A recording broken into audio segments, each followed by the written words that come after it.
ஐரோப்பாவை தளமாக கொண்டு செயல்படும் பல்வேறு தீவிரவாத இஸ்லாமிய கும்பல்கள் தங்களின் நடவடிக்கைகளை மலேசியாவுக்கு இடம்பெயர்வு செய்வதற்கு திட்டமிட்டு வருவதாக தெரிவிக்கப்பட்டுள்ளது.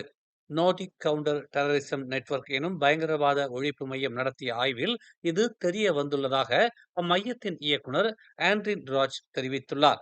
ஆயினும் அந்த பயங்கரவாத கும்பல்களின் பெயர்களை அவர் வெளியிடவில்லை. நாட்டில் தீவிரவாத சித்தாந்தங்கள் விரிவாக பரவியிருக்கும் காரணத்தால் மலேசியாவில் கால் ஊன்றுவதற்கு வெளிநாட்டு இஸ்லாமியவாத தீவிரவாதிகள் ஆர்வம் காட்டி வருவதாக அவர் குறிப்பிட்டுள்ளார். தீவிரவாதத்தை முறியடிப்பதற்கான மலேசியாவின் கொள்கைகள் பலவீனமாக இருக்கின்றன என்பதை வெளிநாட்டு இஸ்லாமிய தீவிரவாதிகள் உணர்ந்துள்ளதால் இந்நாட்டுக்கு அவர்கள் வந்து குவிய தொடங்கி உள்ளதாக ஆண்ட்ரின் ராஜ் தெரிவித்துள்ளார். தீவிரவாதத்திற்கான முன்னெடுப்புகளையும் அது உருவாவதற்கான அடிப்படை காரணங்களையும் களைவதற்கு தற்போதைய கொள்கைகளால் இயலவில்லை என்றும் அவர் சுட்டிக்காட்டினார்.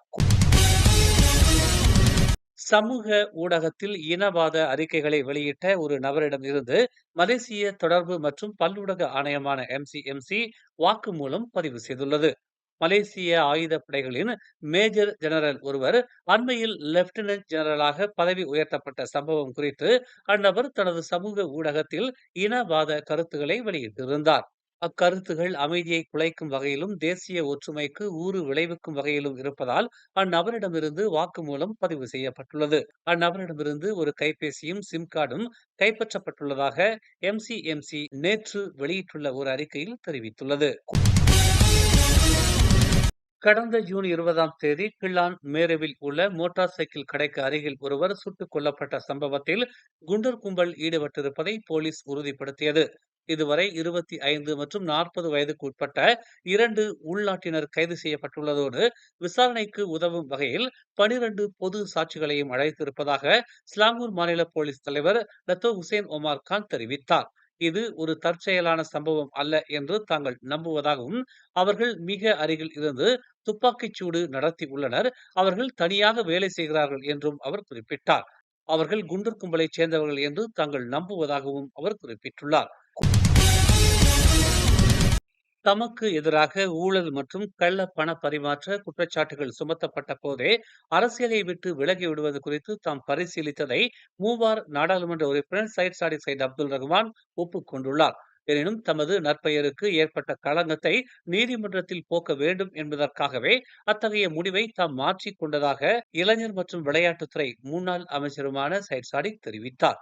கடந்த 2017ஆம் ஆண்டில் ஆக்ஸ்போர்டு பல்கலைக்கழகத்தினால் 2 கல்வி உபகாரச் சம்பளங்கள் தமக்கு வழங்கப்பட்ட போது அரசியலில் இருந்து தாம் விலகி இருக்கலாம். அப்போது தாம் ஒரு நாடாளுமன்ற உறுப்பினராக கூட இல்லை என்றும் அரசாங்கமும் மாற்றப்பட்டிருக்கவில்லை என்றும் அவர் கூறினார். ஆனால் நாடுதான் எப்போதும் முதலில் வர வேண்டும் என்று தாம் நினைத்ததாக சையத் சாடிக் தெரிவித்துள்ளார். சிரம்பான் தமான் புக்கிட் கிறிஸ்டலில் உள்ள ஒரு வீட்டில் திங்கட்கிழமை மாலை சுமார் 4:53 மணியளவில் 3 குடும்ப உறுப்பினர்கள் இறந்து கிடந்தனர்.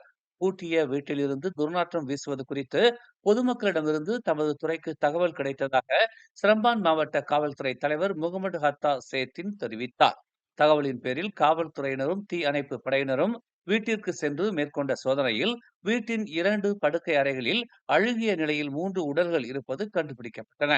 விசாரணையில் 3 உடல்களும் 61 வயது ஒரு நபர், அவரது 59 வயது மனைவி மற்றும் அவர்களது 30 வயது மகன் ஆகியோரை கொண்ட குடும்ப உறுப்பினர்கள் என்பது கண்டறியப்பட்டதாக அவர் ஒரு அறிக்கையில் தெரிவித்தார்.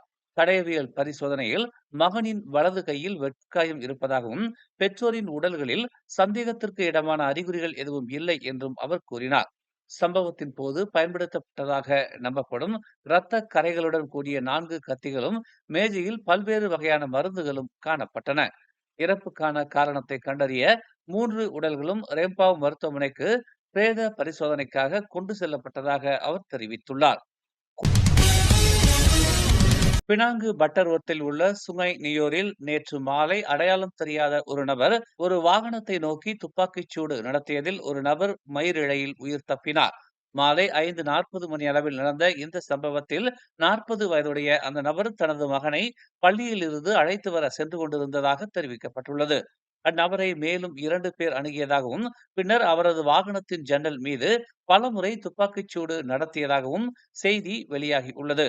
இருப்பினும் சம்பந்தப்பட்ட அந்த நபருக்கு எந்த காயமும் ஏற்படவில்லை என்றும், அதிர்ஷ்டவசமாக அவர் உயிர் தப்பியதாகவும் தெரிவிக்கப்பட்டுள்ளது. மேலும் செய்திகளை தெரிந்து கொள்ள தமிழ் மலர் நாளிதழை பாருங்கள். உடனுக்குடன் செய்திகளை தெரிந்து கொள்ள தமிழ் மலர் இணையதளம், தமிழ் மலர் செயலி மற்றும் மலர் டிவி யூடியூப் சேனலை வலம் வாருங்கள். எங்களோடு இணைந்திருக்க மலர் டிவியை பதிவு செய்து கொள்ளுங்கள். உறவுகள் மகிழ்ந்திட விருப்பம் மற்றும் பகிர்வு சேவையை சொடுக்கிடுங்கள்.